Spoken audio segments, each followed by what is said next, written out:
Good morning everybody. आज numericals का अपना पार्ट था, न्यूमेरिकल्स जो है वो करते हैं। तो इसमें फर्स्ट जो न्यूमेरिकल अपना है इलेक्ट्रिसिटी का जो चैप्टर अपना चल रहा है 10th क्लास का, उसका फर्स्ट जो अपना न्यूमेरिकल है वो है if the electric current through an bulb is 3.1 ampere. मतलब गिवन क्या है, इसमें करंट की वैल्यू गिवन है I is equal to 3.2 ampere. The number of electrons flow through it in 1 second. Time दे रखा है इसने 1 सेकेंड कि 1 सेकेंड में कितने इलेक्ट्रॉन, नंबर ऑफ इलेक्ट्रॉन अपने को कैलकुलेट करना है कि n की वैल्यू क्या आएगी। तो जाहिर सी बात है अपने पास करंट क्या होता है I is equal to Q upon T. Q is equal to क्या होता है N E, N number of electron, T. ठीक है, n की वैल्यू अपने को कैलकुलेट करनी है। तो क्या हो जाएगा इसमें I is equal to n into e की वैल्यू, आई की वैल्यू है 3.2 n into 1.6 into 10 raise to the power -19 upon 1। T की वैल्यू 1 सेकेंड है। इसको कैलकुलेट करेंगे तो एन की वैल्यू आएगी n is equal to 3.2 upon में 1.6 into 10 raise to the power -19 और इसको डिवाइड करेंगे तो वैल्यू आएगी 2 into 10 to the power 19 electrons. ठीक है, डिवाइड करेंगे तो ये वैल्यू अपने पास आएगी। मतलब ऑप्शन बी जो है वो करेक्ट है, ऑप्शन बी जो है वो करेक्ट है। नेक्स्ट जो क्वेश्चन अपना है सेकंड क्वेश्चन, उसके अंदर ये बोल रहा है a particle of charge 2 coulomb is take from a point at a potential of 100 volt. ये बोल रहा है कोई पॉइंट है, उससे हम किसी चार्ज को लेते हैं, 2 कूलम के चार्ज को लेते हैं और उसका जो पोटेंशियल है वो 100 वोल्ट है, पोटेंशियल की वैल्यू 100 वोल्ट है। तो ए से बी तक लेके जा रहे हैं चार्ज को, अपन ने बताया था किसी चार्ज को ए पॉइंट से बी पॉइंट तक। ठीक है, तो फर्स्ट जो पॉइंट है अपन ने सपोज कर लिया कि फर्स्ट पॉइंट जहाँ से चार्ज को लेके आ रहे हैं वो ए है, तो वी ए की वैल्यू हो जाएगी 100 वोल्ट। सेकेंड पॉइंट जहाँ पर चार्ज को लेके जा रहे हैं वो हो गया बी पॉइंट, तो वी बी की वैल्यू हो जाएगी अपने पास 150 वोल्ट। ठीक है, 100 volt. Another point at a potential of 150 volt. Calculate the work done. W की वैल्यू कैलकुलेट करनी है अपने को और चार्ज क्यू जो है उसकी वैल्यू यहाँ पर गिवन है 2 कूलम। ठीक है, तो अपने पास फॉर्मूला क्या होता है V B minus V A is equal to W upon Q. W की वैल्यू कैलकुलेट करनी है तो क्या हो जाएगा W is equal to Q into potential V B minus V A. तो W is equal to Q की value अपने पास है 2 कूलम, ये हो गया चार्ज क्यू। तो ये हो जाएगा 2 इंटू वी बी की वैल्यू 150, वी ए की वैल्यू 100, तो क्या हो जाएगा 2 इंटू 50। तो W की वैल्यू क्या हो जाएगी अपने पास 100 जूल। ठीक है, ये आएगा अपने पास बी पार्ट। ठीक है, इसका जो बी पॉइंट है वो करेक्ट है, ऑप्शन बी जो है वो करेक्ट है। इसका स्क्रीनशॉट ले लें सभी।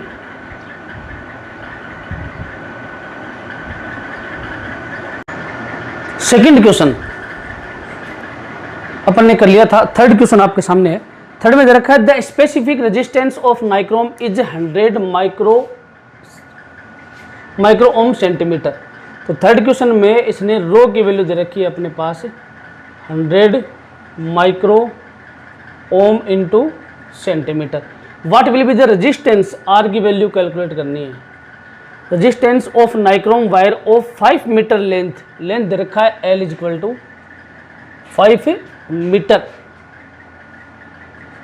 तो 1 मीटर में 100 सेंटीमीटर होते हैं, तो ये एल इज इक्वल टू क्या हो जाएगा अपने पास 500 centimetre. And 0.01 centimetre square area, cross section area दे रखा है A is equal to 0.01 centimetre square. ठीक है, सारी वैल्यू अपने को दे रखी है सेंटीमीटर में, सॉरी बीच बीच में मीटर में दे रखी है। तो या तो मीटर को सेंटीमीटर में कन्वर्ट कर लो या सेंटीमीटर को मीटर में कन्वर्ट कर लो। तो अपने पास ज़्यादा वैल्यू सेंटीमीटर की है, तो हम इस लेंथ को ही हमने सेंटीमीटर में कन्वर्ट कर लिया। अब जो आंसर आएगा वो अपने पास सेंटीमीटर की टर्म में आ जाएगा। लेकिन रेजिस्टेंस अपने को कैलकुलेट करना है, तो रेजिस्टेंस में तो सेंटीमीटर का जोड़ जब हटा ही नहीं है। ठीक है, चलो तो रो की वैल्यू क्या है, rho R is equal to क्या होता है R is equal to rho L by A. ठीक है, ये अपने पास रेजिस्टेंस होता है R is equal to rho L by A. Rho की वैल्यू अपने पास है ये रही 100 इंटू एल की वैल्यू 500। एकदम सिंपल क्वेश्चन है। अपॉन एरिया कितना है 0.01। ठीक है, इसको अपन सॉल्व कर लेंगे। अपने इसको सॉल्व किया तो अपने पास जो रेजिस्टेंस की जो वैल्यू है वो आएगी 5 into 10 to the power 1 2 3 4 5 6 power 6 ohm. 5 into 10 to the power 6 ohm. अब ध्यान से देखना, अपने पास यहाँ पर जो रो की वैल्यू है वो माइक्रो में है। ठीक है ना, रो की वैल्यू माइक्रो में है। तो ये जो आंसर आएगा इसमें आगे अपने पास जो 100 माइक्रो ओम है, तो micro means 10 to the power -6 अपने को और अप्लाई करना पड़ेगा। 1 micrometre is equal to 10 to the power -6 metre होता है। तो यहाँ पर जो आंसर आएगा उसमें भी 10 टू द पावर -6 अपने को अप्लाई करना पड़ेगा। ठीक है ना, ओम के अंदर। तो ये हो जाएगा आपस में कैंसिल आउट। तो रेजिस्टेंस की वैल्यू क्या है अपने पास है 5 ओम। रेजिस्टेंस की वैल्यू क्या है 5 ओम। सीबीएसई के बच्चे भी इसको क्वेश्चन को सोल्व करने की कोशिश करें, ध्यान से देखें। सीबीएसई में ऐसे क्वेश्चन आते हैं, सीबीएसई बोर्ड में। ठीक है, चलो नेक्स्ट फोर्थ क्वेश्चन की अपन बात करें। अपने को एक सर्किट दिया हुआ है और इस सर्किट के अंदर इसने V1 की वैल्यू गिवन नहीं है, V2 की वैल्यू गिवन नहीं है और V3 की वैल्यू दे रखी है 4 वोल्ट। टोटल वोल्टेज दे रखा है 10 वोल्ट। अपने को इसमें आई करंट फ्लो हो रहा है। अपने को V1 और V2 की वैल्यू जो है वो फाइंड करनी है कि V1 और V2 की वैल्यू कितनी आएगी।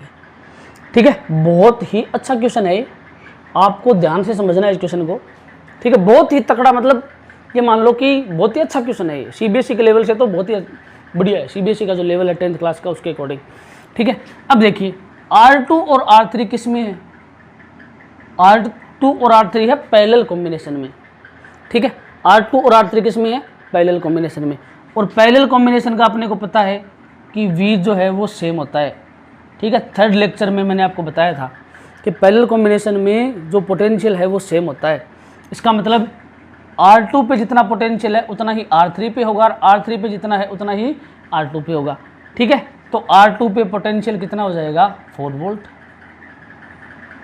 ठीक है, R2 पे वोल्टेज या पोटेंशियल कितना हो जाएगा 4 वोल्ट। क्लियर, दोनों पे पोटेंशियल कितना है 4 वोल्ट। अब अगर अपन R2 और R3 का कॉम्बिनेशन करें, R2 और R3 का पैरेलल कॉम्बिनेशन करके इसको सोल्व करें, तो भी इनके पैरेलल कॉम्बिनेशन के ऊपर टोटल पोटेंशियल कितना रहेगा 4 वोल्ट। क्योंकि पैरेलल में तो पोटेंशियल या वोल्टेज सेम होता है, तो इनके कॉम्बिनेशन पर भी वोल्टेज कितना रहेगा 4 वोल्ट।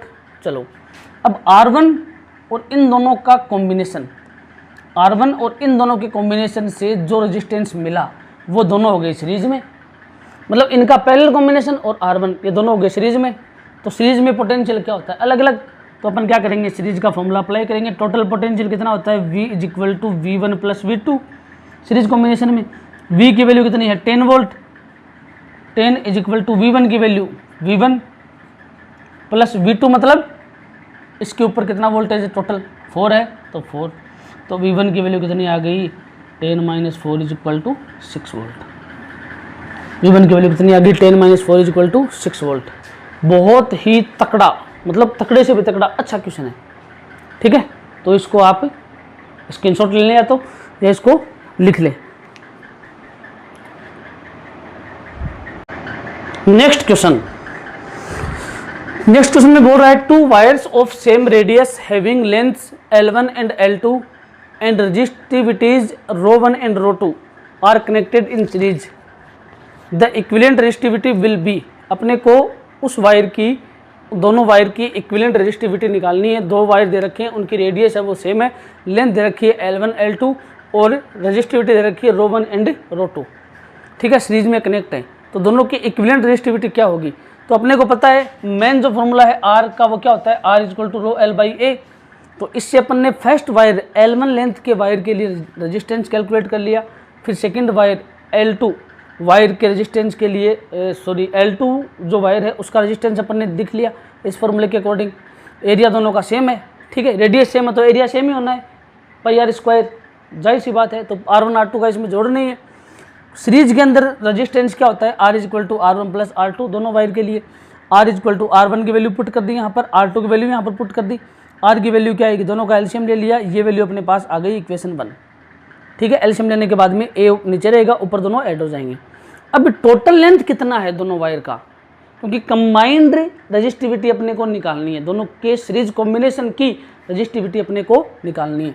तो टोटल लेंथ जो है वो क्या होगी, L1 प्लस L2, क्योंकि कंबाइंड करना है, दोनों को जोड़ना है आपस में सीरीज में। तो एक वायर की लेंथ सपोज करो L1 है, दूसरे वायर की लेंथ L2 है। ठीक है, इसे मैंने मान लिया एक वायर मेरे पास ये है L1 लेंथ का, दूसरा वायर मैंने मान लिया ये यहाँ से यहाँ तक है L2 लेंथ का। तो ये लेंथ हो गई L1, ये लेंथ हो जाएगी L2। तो टोटल लेंथ कितनी होगी अपने पास, L1 प्लस L2, दोनों को सीरीज में कनेक्ट करना है।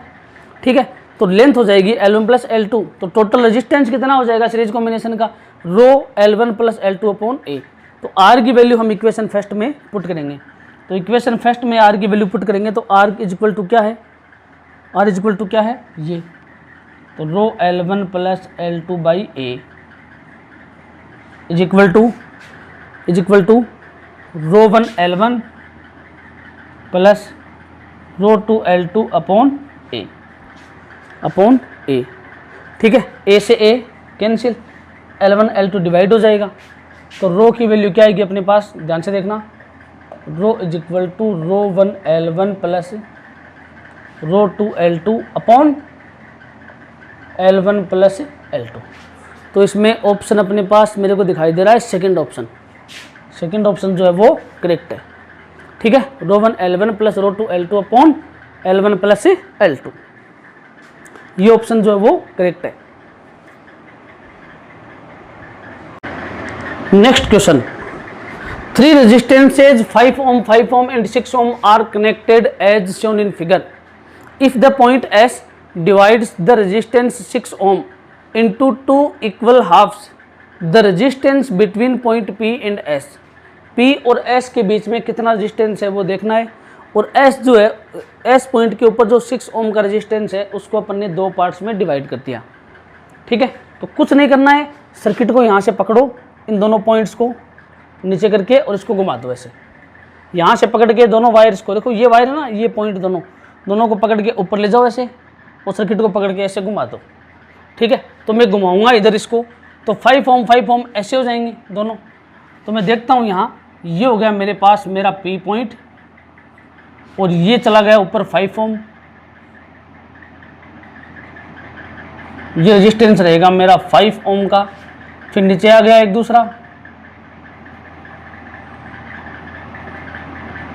ये 5 ohm नीचे आ गया।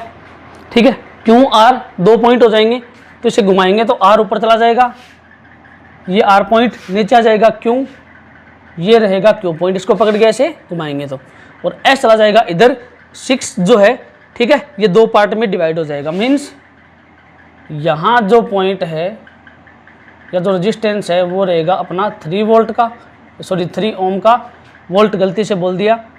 ठीक है, और ये जो है ये रह जाएगा अपना 3 वोल्ट का, सॉरी 3 ohm का, 3 ohm का, और ये रहेगा पॉइंट S। ठीक है, ये P पॉइंट, ये S पॉइंट, वायर को पकड़ा ऐसे किया, 6 को दो पार्ट में डिवाइड कर दिया, 3 और 3। ध्यान रखना ऐसा कोई पॉइंट आए तो रेजिस्टेंस को दो पार्ट में डिवाइड करना है, क्वेश्चन में गिवन हो या नहीं हो अपने को करना है। अब सिंपल सी बात है, ये दोनों जो हैं P और S के बीच में टोटल रेजिस्टेंस कैलकुलेट करना है। तो 5 ohm और 3 ohm दोनों किस में है, सीरीज में, तो दोनों सीरीज में है, तो 5 और 3 हो जाएगा 8। तो इनका इक्विवेलेंट सर्किट बनाएंगे अपन, तो 5 और 3 सीरीज में डायरेक्ट ऐड होता है R1 प्लस R2, तो ये हो जाएगा 5 plus 3 is equal to 8 ohm, और ये भी 5 plus 3 is equal to 8 ohm, दोनों सिमिलर रहेंगे या सेम रहेंगे। ये भी हो गया अपने पास 8 ohm, ये P पॉइंट और ये S पॉइंट, ये दोनों पैरेलल कॉम्बिनेशन में। तो पहले कॉम्बिनेशन में क्या होता है, 1/RP is equal to 1/8 plus 1/8, क्या हो जाएगा 2/8, और RP की वैल्यू क्या आएगी 8/2 इज इक्वल टू 4 ohm। तो इक्विवेलेंट रेजिस्टेंस कितना आएगा अपने पास 4 ohm। ठीक है, इक्विवेलेंट रेजिस्टेंस जो है वो अपने पास कितना आएगा 4 ohm।